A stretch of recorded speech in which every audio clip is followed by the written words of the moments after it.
Uno de los aspectos que hacía difícil poder investigar o estudiar acerca del cerebro era que evidentemente es un órgano muy difícil de inspeccionar físicamente. Entonces, hace muchos años existieron estudios de cerebros, pero evidentemente tenía que ser con personas que ya habían fallecido. Sin embargo, también utilizaban algunas técnicas muy invasivas con personas vivas. Hoy día existen las neuroimágenes, lo cual ha facilitado muchísimo esta labor. Por ejemplo, existe lo que es la tomografía axial computarizada, lo que le decimos TAC, la tomografía por emisión de positrones, pero además hay una más novedosa que se llama simulación de imagen por tensor de difusión. Esta técnica lo que hace es como una vista gráfica en 3D que genera un mapa de color obtenido a partir de la direccionalidad del desplazamiento del agua a lo largo de los tractos de la sustancia blanca cerebral. Entonces, esto tiene una gran utilidad diagnóstica e investigativa en diferentes campos. Se ha podido conseguir los mapas de conectividad de los conectomas del cerebro a escalas macroscópicas. O sea, el conectoma viene siendo como la huella digital de nuestro cerebro, de nuestras conexiones sinápticas. Eso es como poder imprimir esa huella digital que es microscópica y llevarla a escala macroscópica para poderla estudiar más a fondo.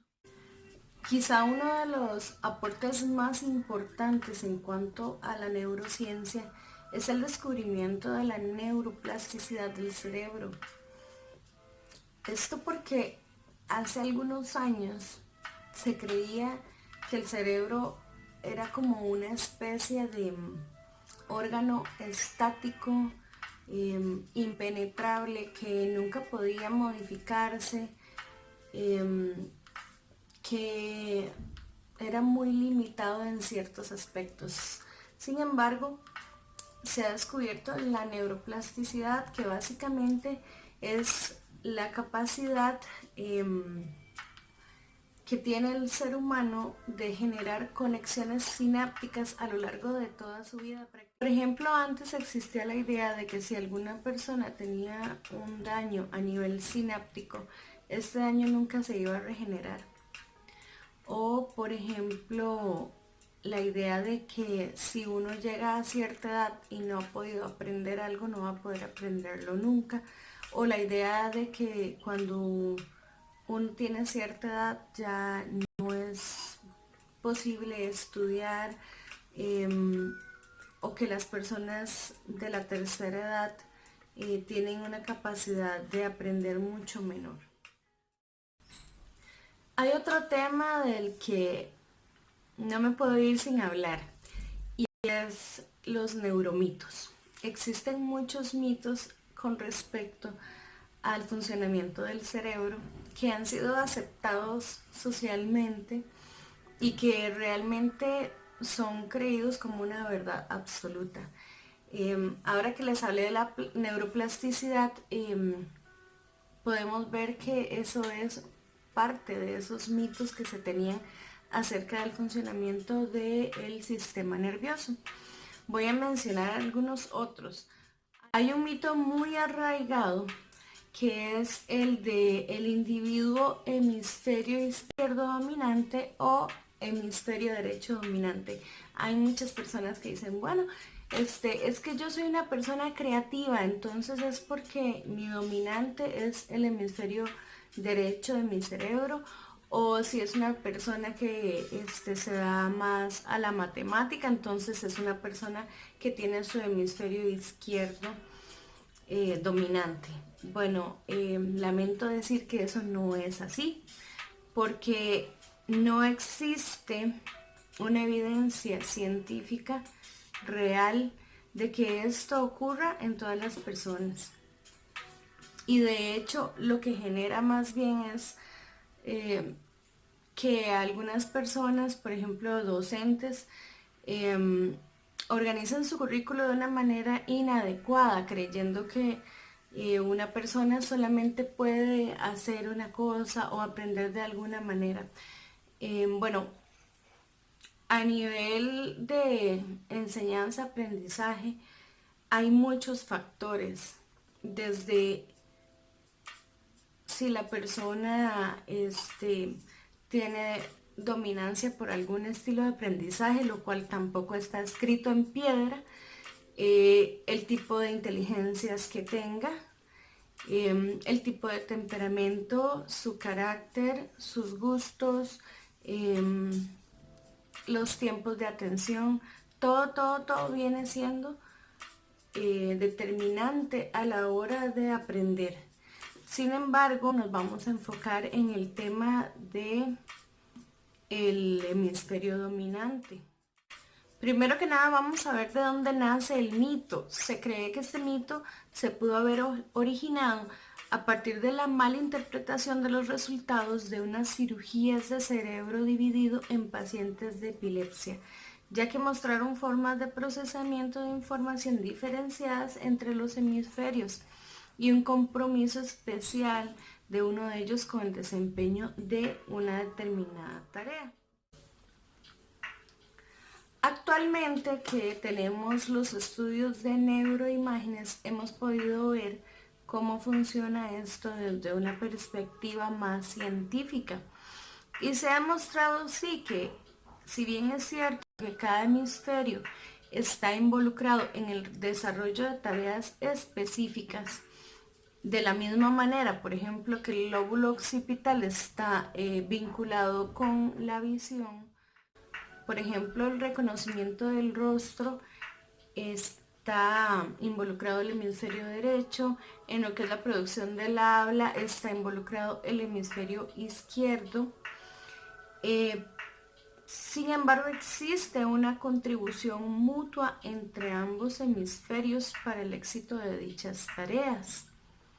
Es decir, el funcionamiento de los hemisferios cerebrales demuestra cada vez más una lateralización relativa de las capacidades.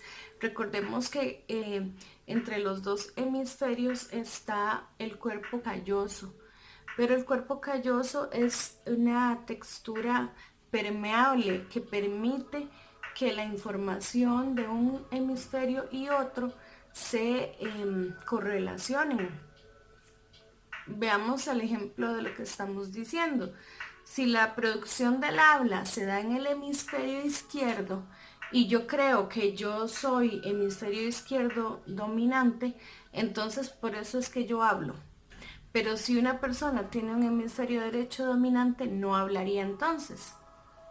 Quiere decir que muchísima de la población sería muda porque es hemisferio dominante derecho.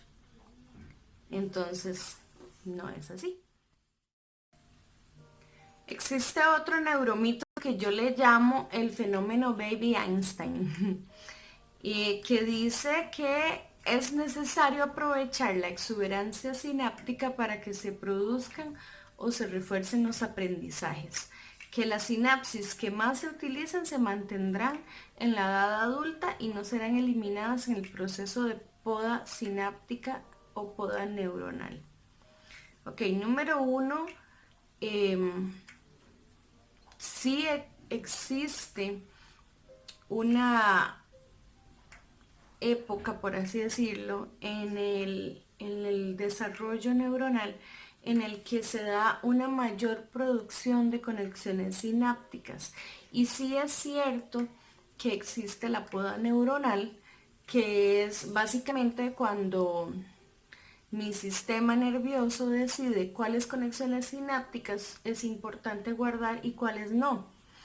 Pero esto no quiere decir que yo tengo que someter a un niño a una vida multitasking, multifuncional, multitareas, donde le voy a meter todo lo que pueda en el cerebro hasta que cumpla cierta edad, porque si no, no va a dar la talla después o no va a ser competitivo. Eso es algo que es muy visto en niños de familias acomodadas, por así decirlo, donde los padres quieren tener pequeños geniecitos desde que están de 1 o 2 años y los empiezan a recargar con tareas que ellos todavía no pueden asimilar dado su desarrollo cognitivo.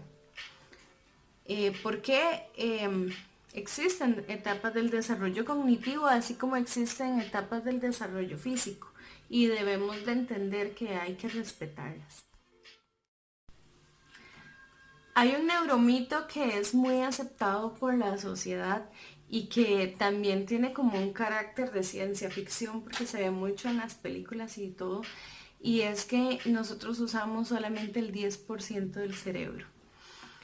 Esto no es cierto, nosotros en realidad usamos el 100% de nuestro cerebro. Sin embargo, hay muchas personas que piensan que usamos el 2 o el 10 y que si nosotros usáramos el 100 seríamos algo así como superdotados o super hombres. Pero bueno, primeramente los estudios de neuroimágenes han demostrado que el funcionamiento del cerebro es integral. El segundo argumento sería que si el cerebro es un órgano que usa aproximadamente el 20% de nuestra energía total y posee solamente el 2% de nuestro peso corporal, no sería metabólicamente eficiente si solo empleara el 10%.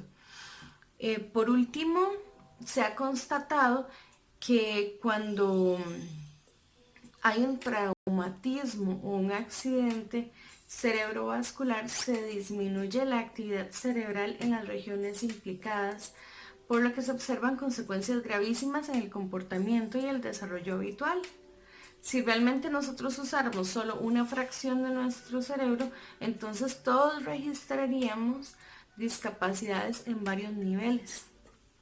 Y esto no es así. Quizá para entender mejor este punto, podríamos decir que el cerebro tiene un funcionamiento integral, ¿verdad? En realidad utilizamos el 100% del cerebro. Lo que sucede es que nosotros no utilizamos el 100% del cerebro siempre, en cada momento y para cada labor. Es como cualquier otro de los sistemas de nuestro cuerpo. Si yo en algún momento estoy haciendo la digestión es porque comí. Yo no hago la digestión cuando no como. Y así cualquier otro órgano de nuestro cuerpo que va a tener una función específica para cada situación, para cada labor. Así nuestro cerebro también tiene zonas específicas para ciertas labores y no está utilizándose siempre al 100% todas las partes al unísono. También quisiera dejar claro que el cerebro no es solamente materia gris, nosotros le llamamos materia gris, pero en realidad tiene materia gris y materia blanca.